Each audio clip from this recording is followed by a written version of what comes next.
cEDH deck. Does anyone else's tables look like this after you make a deck? Yeah, I'm gonna sort these cards while I talk to you guys. You're here either to make a cEDH deck, get some insight, maybe some perspectives on how to make a cEDH deck. Either way, thank you. Welcome to Cardboard Content, where we aim to develop our skills and grow the competitive Commander community. My name is Benedict.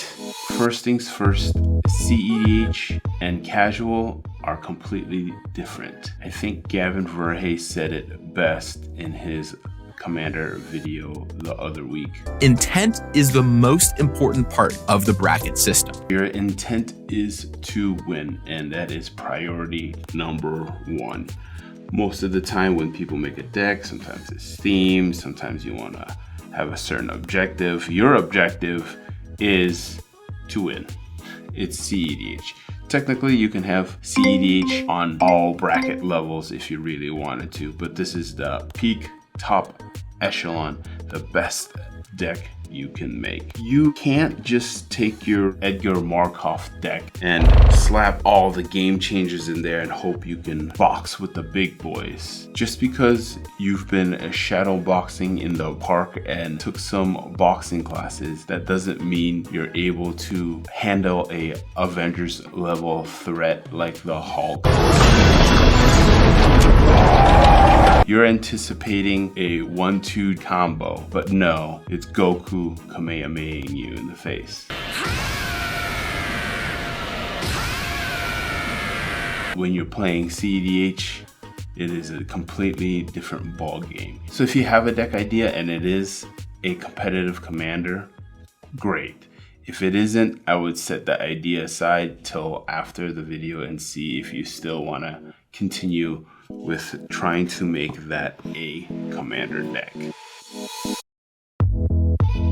So your first tool is a list compiled with cEDH staples. It'll be linked down below. This is a relatively short list with most of the cards that do get played in Commander. So these are cards to add to your collection or to look at when you're wanting to build your deck. The next website you want to head to is cEDHtop16.com. This compiles all the data from the tournaments all over the nation that get held with topdeck.gg.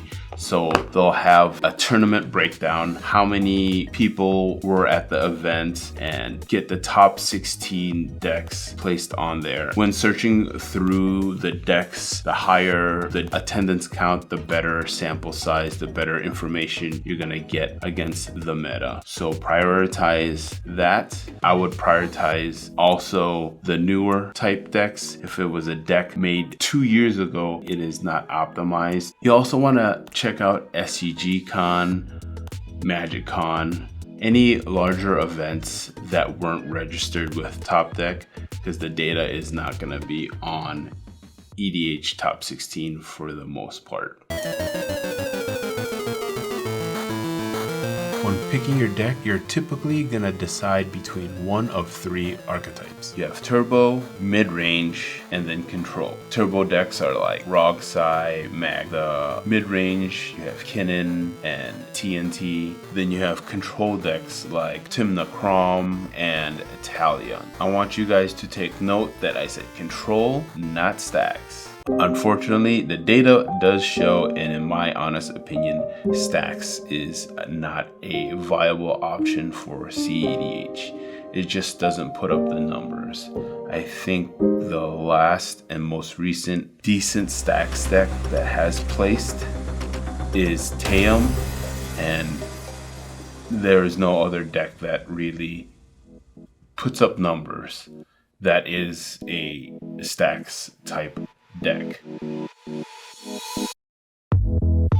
So building your cEDH deck. 90% of your deck is pretty much gonna be build. Depending on what your meta is, let's say it's heavy-ristic study meta. You wanna grab things like Copy Enchantment or Steal Enchantment, things of that nature. Let's say it's a heavy creature meta. Add an additional toxic type deluge, board wiper, maybe fire covenant. Take a look at what the meta has and what is decent to play against and make adjustments there. A good tool on Moxfield is deck comparisons. You can see, hey, this deck that I'm gonna play played against a lot of this, and it looks like the deck list that I was looking at compared to him, he had a bit more of X. So take those into consideration when building your deck. I like to have a pseudo type sideboard, a stack of cards that I want to test out and get a few games and reps with those cards as I test the deck and see what works and doesn't work. Now you want to goldfish the hell out of your deck. Play it, go on Moxfield, play test it there, get a bunch of reps, see what works, see what doesn't work. Go to your friend's house, invite them over, play games, just keep getting reps with the deck. See what is working and what doesn't. A little perspective helps too. Swap with your friend, have him take your deck and you play his. Maybe you get an outside perspective of what you can tweak with the deck, or maybe they get some small nuances. Hey, this actually didn't work. You should actually use this card. Then once you think you got everything dialed in, you got a few games with it and you're comfortable with it, go to an event to practice it.